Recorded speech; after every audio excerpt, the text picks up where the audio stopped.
National bulletin में आपका स्वागत है। आपके साथ मैं हूं रिया तोमर। चलिए करते हैं बुलेटिन की शुरुआत। उत्तर प्रदेश की 2 अप्रैल को रिक्त हो रही राज्यसभा की 10 सीटों में से भारतीय जनता पार्टी की 9 और एक सपा की है। 27 फरवरी को होने जा रहे चुनाव में भारतीय जनता पार्टी की 7 और समाजवादी पार्टी के 3 सदस्य चुना जाना तय है। इस तरह से बीजेपी के जहां 2 सदस्य कम हो जाएंगे, वहीं सपा के 2 सदस्य बढ़ जाएंगे। इस बार चुनाव में जीत के लिए 37 विधायकों के वोट की जरूरत है। इस समय विधानसभा में 4 सीटें रिक्त होने के कारण 399 विधायक हैं। ऐसे में तय फॉर्मूले के तहत प्रत्येक राज्यसभा सीट पर जीत के लिए 37 विधायकों का वोट चाहिए। मिली जानकारी के मुताबिक भाजपा व उसके सहयोगी दलों को मिलाकर कुल 277 विधायक हैं। ऐसे में 7 सीट जीतने के लिए जरूरी 559 वोट के बाद भी उनके पास 18 विधायक बच जाएंगे। यदि 8 प्रत्याशी भाजपा खड़ा करती है तो उसे 19 विधायकों के मतों की और जरूरत होगी। वहीं समाजवादी पार्टी और रालोद को मिलाकर 117 विधायक हैं। उसे 3 सीट जीतने के लिए 111 विधायकों के वोट की जरूरत है। ऐसे में उसके 3 सदस्य जीतना तय है।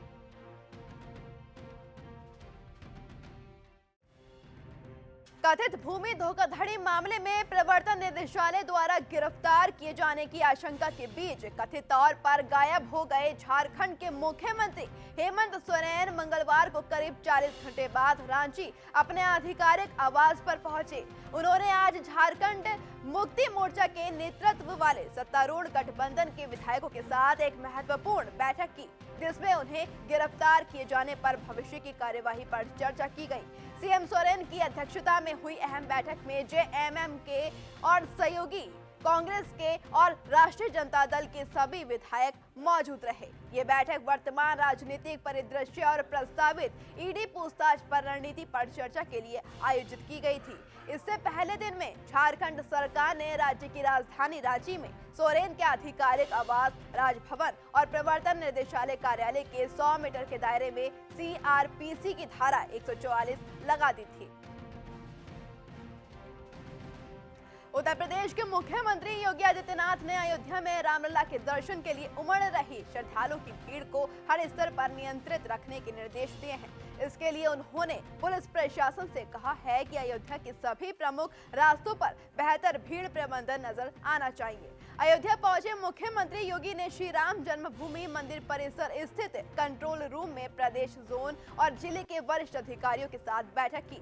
उन्होंने कहा कि श्री रामलला के दर्शन के लिए देश भर से अयोध्या आ रहे श्रद्धालुओं की सुरक्षा, सुविधा और सुगम दर्शन के लिए राज्य सरकार तत्पर है। उन्होंने कहा कि चूंकि मौसम खुलने लगा है और ठंड में भी कमी हो रही है, लिहाजा अयोध्या आने वाले पर्यटकों और आम भक्तों की संख्या में बढ़ोतरी होगी। ऐसे में सभी श्रद्धालुओं को सुगमता पूर्वक भगवान रामलला के दर्शन हो, इसका विशेष ध्यान रखा जाए। आपको बता दें कि आदित्यनाथ ने अयोध्या में चल रही विकास परियोजनाओं को गुणवत्तापूर्ण ढंग से समयबद्धता के साथ पूर्ण करने के निर्देश दिए। उन्होंने इससे पूर्व श्री राम जन्मभूमि तीर्थ क्षेत्र न्यास के पुजारी महंत सत्येंद्र दास, महासचिव चंपत राय, डॉक्टर अनिल मिश्र, गोपाल राव और अन्य लोगों से मुलाकात की और उनसे श्री राम जन्मभूमि आने वाले दर्शनार्थियों को सुगम दर्शन कराने के लिए विचार विमर्श किया।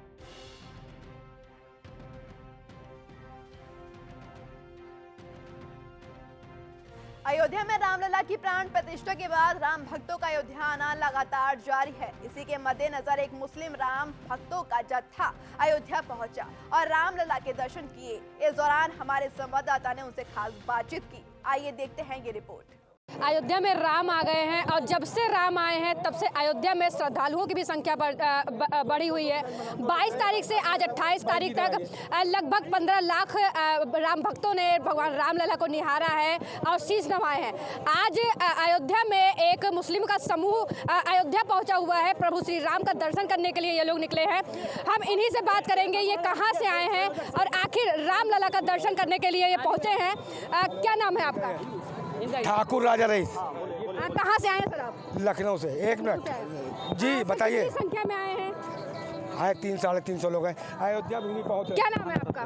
राहिल हसन, कहाँ से आए? प्रयागराज से आए हैं। प्रयागराज से आए। कितने लोग आए हैं लगभग? करीब 350-400 के बीच में लोग हैं संख्या, और राजा रईस जी के नेतृत्व में हम लोग आए। रामलला का दर्शन करने के लिए आपने सोचा था? हाँ, हम तो जब से ये चल रहा था तभी से मन में था कि बिल्कुल हम लोग दर्शन करेंगे, और संपूर्ण भारतवर्ष का मुसलमान, देखिए राम के नाम में ही माँ समाहित है, तो मुसलमान तो पहले से समाहित है, और उनका जो जीवन रहा है सादा, त्याग, तपस्या, बलिदान और न्याय, उसी जीवन को जो है राम राज की परिकल्पना है, सपना है कि साकार किया जाए, और उसी परिकल्पना पे, उसी सपने पे जो है पूरा संपूर्ण भारतवर्ष आगे बढ़ रहा है। अच्छा, आप मुस्लिम ग्रुप का एक समूह जो अयोध्या पहुंचा है, रामलला का दर्शन करने जा रहे हैं। ज्ञानवापी इस समय इसका मुद्दा जो है गरमाया हुआ है, क्या लगता है कि इस बार काशी को भी चांस देना चाहिए? देखिए, तो न्याय प्रणाली है, न्याय जो न्याय की चीज़ें हैं उस पर अभी टिप्पणी करना सही नहीं होगा। अगर न्यायिक व्यवस्था में कुछ ऐसी चीज़ें नज़र आती हैं कि बिल्कुल होना चाहिए, तो बिल्कुल इस पर भी विचार होगा जो है। देखिए, कोर्ट में जो मामला है, 900 पन्ने की जो रिपोर्ट है, उसमें बार बार मंदिर के अवशेष मिले हैं, बार बार ये कहा जा रहा है कि मंदिर के ढांचे को गिरा करके मस्जिद बनाई गई है। तो ऐसे में क्या मुस्लिम समुदाय भी उनको सपोर्ट करता है? क्या इस लड़ाई को यहीं खत्म कर देना चाहिए या फिर विवाद को आगे बढ़ाना चाहिए? नहीं, समर्थन इसलिए करता है क्योंकि देखिए, पहले भी जो है मुगल काल में बहुत से ऐसे शासक रहे हैं जिन्होंने जो है मंदिरों को तोड़ के निर्माण कराया, मस्जिदों को, और अगर इस तरह की कोई बात कहीं निकल के, तमाम जगह है इस तरह हिंदुस्तान में, खाली 1-2 जगह नहीं, तमाम जगह आपको मिल जाएंगे, और बिल्कुल इस तरह की जगह। और फिर उसके बाद जो है, अब तो क्योंकि हम लोग लड़ाई और झगड़ा ये सब, क्योंकि भाईचारे का देश है, ये प्रेम का देश है, संविधान का देश है, तो सभी को मिलजुल के रहना चाहिए। जो न्याय व्यवस्था कहेगी वही करा जाएगा। तो मुस्लिम का एक समुदाय जो है, एक समूह जो है, वो अयोध्या पहुंचा है। इनसे बात करते करते इन्होंने यही बताया कि रामलला जो है आस्था का विषय है, हम भगवान रामलला का दर्शन करने आए हैं। और ज्ञानवापी मामले पर भी इन्होंने बोला कि जो सच्चाई है उसको सामने आने चाहिए, मुस्लिम समाज भी इसका सपोर्ट करता है। HNN न्यूज के लिए ज्योति जायसवाल, अयोध्या। हरियाणा के सीएम मनोहर लाल की अध्यक्षता में चंडीगढ़ में कैबिनेट मीटिंग बुलाई गई है। ये बैठक हरियाणा सचिवालय भवन में आयोजित होगी। इस मीटिंग में हरियाणा विधानसभा के बजट सत्र की तारीख घोषित हो सकती है। आज होने वाली हरियाणा मंत्रिमंडल की बैठक में चौथा प्रकार की सामाजिक पेंशन बढ़ोतरी का प्रस्ताव भी रखा जाएगा। हालांकि पेंशन बढ़ोतरी की घोषणा सरकार पहले कर चुकी है, अब इसे कैबिनेट से मंजूरी दी जाएगी। बढ़ी हुई पेंशन जनवरी से ही मिलेगी। मुख्यमंत्री पहले ही सामाजिक पेंशन 3000 रुपए करने का ऐलान कर चुके हैं। इसके अलावा मनोहर सरकार थैलीसीमिया और हीमोफीलिया रोगियों को भी हरियाणा दिव्यांग पेंशन योजना में शामिल करने पर मुहर लगा सकती है। मंत्रिमंडल बैठक में कबूतरबाजों पर शिकंजा कसने के लिए कानून बनाने को ऑर्डिनेंस लाया जा सकता है। पिछली कैबिनेट से पहले भी गृह विभाग की ओर से इसका प्रस्ताव दिया गया था, लेकिन वह कैबिनेट में नहीं लाया गया था। प्रस्ताव के अनुसार ये कानून बनने के बाद लोगों को विदेश भेजने वाले एजेंटों को रजिस्ट्रेशन कराना होगा। इलाहाबाद हाईकोर्ट ने शिक्षक भर्ती के आवेदन में त्रुटिपूर्ण और भ्रामक जानकारियां देने के मामले में महत्वपूर्ण आदेश दिया है। हाईकोर्ट ने कहा कि भविष्य में परिषदीय स्कूलों में सहायक शिक्षकों की भर्ती प्रक्रिया में परिणाम की स्थिति का एक अतिरिक्त कॉलम भी आवेदन पत्र में शामिल किया जाए, जिससे उन उम्मीदवारों को भी आवेदन करने का अवसर मिले जिनके परिणाम प्रतीक्षित हैं या जिनके कुछ ही दिनों में घोषित होने की संभावना है। उक्त आदेश न्यायमूर्ति सौरभ श्याम शमशेरी की सिंगल बेंच, अजय कुमार और अन्य की याचिका पर विभागीय आदेशों को रद्द करते हुए पारित किया गया है। इसके साथ ही याचियों को 3 सप्ताह के अंदर सेवाओं में शामिल करने का भी निर्देश जारी है। मामले के अनुसार दिसंबर 2014 में परिषदीय स्कूलों में 15,000 सहायक शिक्षकों की भर्ती के लिए एक विज्ञापन जारी किया गया था। याचियों ने अपने ऑनलाइन फॉर्म गलत ढंग से भरे और जमा किए। कोर्ट के समक्ष प्रश्नगत मामला यह है कि पंजीकरण की तिथि पर गलत बयानी और योग्य न होने के कारण याचियों की नियुक्तियों को शून्य घोषित किया जाए या नहीं। इस मामले की विशिष्ट परिस्थितियों पर विचार करते हुए कोर्ट ने निष्कर्ष निकाला कि यह सत्य है कि उनका कार्य शुरू से ही प्रमाणित नहीं था। इस दृष्टि से वे सेवा में बने रहने के हकदार नहीं हैं, लेकिन विभिन्न चरणों में इस कोर्ट के हस्तक्षेप के कारण सरकार ने नई परिपत्र जारी किए और फॉर्म जमा करने की तिथि बढ़ा दी। साथ ही बाद में बीटीसी पाठ्यक्रम उत्तीर्ण होने वाले अभ्यर्थियों को भी आवेदन करने का मौका दिया गया है।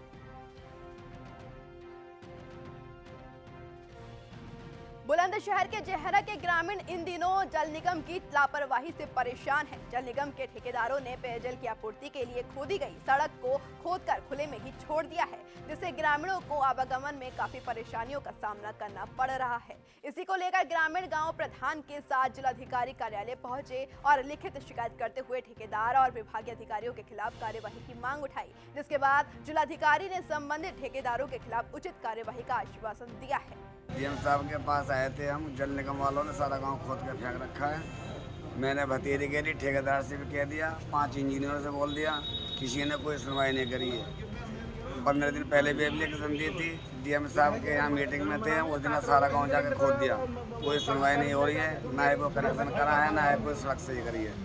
अब डीएम साहब ने यह कहा कि मैं कार्रवाई करूँगा और जल्दी से करवाऊंगा। खबर यूपी के बलिया से है, जहां बलिया के पकड़ी थाना क्षेत्र के एक पूर्वा नारायणा उसर पूर्वी में एक पीड़ित किसान ने एसडीएम से लेकर जिलाधिकारी और मुख्यमंत्री तक पत्र के माध्यम से अवगत कराया है। पत्र में शिकायतकर्ता ने शिकायत दी है कि कुछ दबंग लोग उसकी जमीन पर अवैध कब्जा कर बैठे हैं, जिसको लेकर वो अधिकारियों से लेकर कर्मचारियों तक शिकायत कर चुका है, लेकिन अभी तक कोई कार्यवाही नहीं हुई। शिकायतकर्ता का कहना है कि जमीन की रजिस्ट्री उसकी पत्नी के नाम है, लेकिन कुछ दबंग लोग उसकी जमीन का मालिकाना हक नहीं दे रहे हैं। श्रीमान जी, हमारी ज़मीन जो है कि आराजी नंबर 63 नंबर भूंजरी कश्तकारी ज़मीन है, जिसमें विपक्षी गौड़ ध्रुवनाथ, प्रमोद, प्रदीप, दूधनाथ, कमलेश, अनुराग द्वारा मेरी दीवार के ऊपर ज़बरदस्ती करकट रख दिया गया है और प्रधानमंत्री निर्बल योजना आवास मिला है, उसको बनने नहीं दे रहे हैं श्रीमान जी।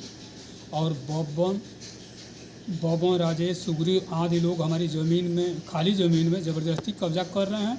और हमारे उषा देवी वाइफ ऑफ विजय शंकर के नाम से ज़मीन है, 31/2007 को मस्तूरनी ने रजिस्टर्ड वसीयत में लिख चुकी है, लेकिन हमारे विपक्षी गण दबंगई के बल पर ज़बरदस्ती कब्जा कर रहे हैं लोग, जो है कि ना चौक ना चकाउर ज़मीन हमारी कब्जा नहीं होने दे रहे हैं श्रीमान जी। हमने जिला अधिकारी महोदय, बंदोबस्त चकबंदी अधिकारी महोदय, पुलिस अधीक्षक महोदय और मुख्यमंत्री ध्वज 76 पर मैंने आवेदन कर चुका हूँ श्रीमान जी। युवा के फीड बैंक पर लोड हो चुकी है, आपकी जन सुनवाई जल्दी होने ही वाली है श्रीमान जी। अभी तक उसमें कुछ जो है कि जिला अधिकारी महोदय को दिया, तो एडीएम साहब को दिया, एडीएम साहब ने जो है कि चकबंदी अधिकारी को दिया, हीला हवाली की जा रही है। हमारी जो ज़मीन कब्जा नहीं करा रहे हैं, चकबंदी विभाग के लोग कहते हैं कि एडीएम साहब आएंगे तब कब्जा करेंगे। एडीएम साहब कह रहे हैं कि सक्षम अधिकारी एसईओ और सीओ वो लोग कब्जा कराएंगे तभी हम कब्जा करा पाएंगे, तो नहीं करा पाएंगे हम।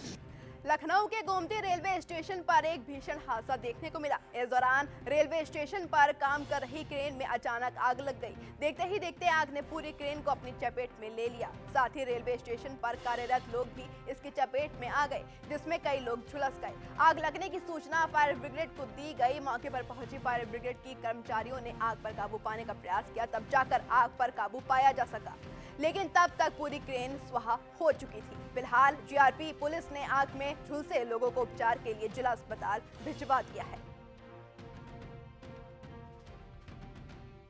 न्यू आगरा दीवानी पुलिस चौकी के पास दो गुटों के बीच हुई झड़प का मामला सोशल मीडिया पर जमकर वायरल हो रहा है। वीडियो में बीच सड़क पर एक पक्ष दूसरे पक्ष को बैट और हंटर से पीट रहा है और तमाशाबीन भीड़ बचाने के बजाय मारपीट को देख रही है। ये मामला न्यू आगरा दीवानी पुलिस चौकी से सामने आया है, जहां दो गुटों में जमकर झड़प हो गई है और एक पक्ष ने दूसरे पक्ष को बैट और हंटर से जमकर पीटा।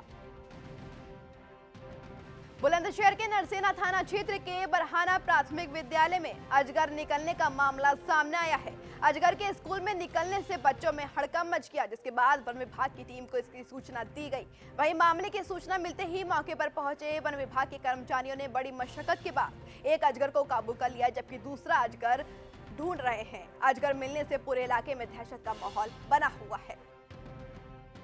हरियाणा के जिला गुरुग्राम और दिल्ली अंतर्राष्ट्रीय हवाई अड्डे के बीच कनेक्टिविटी को और बढ़ावा देने और भविष्य में बढ़ते यातायात को संभालने के लिए तैयारियां की जा रही हैं। कनेक्टिविटी बढ़ाने और बेहतर ऑन ग्राउंड समाधान प्रदान करने के लिए सड़क और रेल दोनों नेटवर्क विकसित करने की संभावना को अध्ययन में शामिल किया जा सकता है। दरअसल जीएमआर और गुरुग्राम मेट्रोपॉलिटन डेवलपमेंट अथॉरिटी यानी GMDA द्वारा महत्वपूर्ण उपाय किए जाएंगे, जीएमडीए के मुख्य कार्यकारी अधिकारी ए श्रीनिवास ने कहा कि राजमार्ग पर यातायात की स्थिति को कम करने और हवाई अड्डे तक बेहतर कनेक्टिविटी को बढ़ावा देने के लिए दीर्घकालिक बुनियादी ढांचे के विकास की योजना बनाई जानी चाहिए। गुरुग्राम और दिल्ली हवाई अड्डे के बीच निर्बाध पहुंच शहर के विकास और प्रगति में महत्वपूर्ण भूमिका निभाएगी। इसके लिए कंसल्टेंसी फर्म निप्टॉन कोई इंडिया प्राइवेट लिमिटेड को नियुक्त किया गया है, जो गुरुग्राम और दिल्ली हवाई अड्डे के बीच कनेक्टिविटी विकसित करेगा। वर्तमान यातायात स्थिति और भविष्य के यातायात उत्पादन का आकलन करने के लिए आवश्यक अध्ययन करेगा।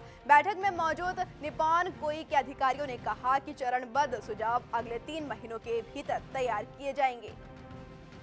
नेशनल बुलेटिन में इतना ही। देश दुनिया की तमाम खबरों को जानने के लिए जुड़े रहिए हमारे साथ।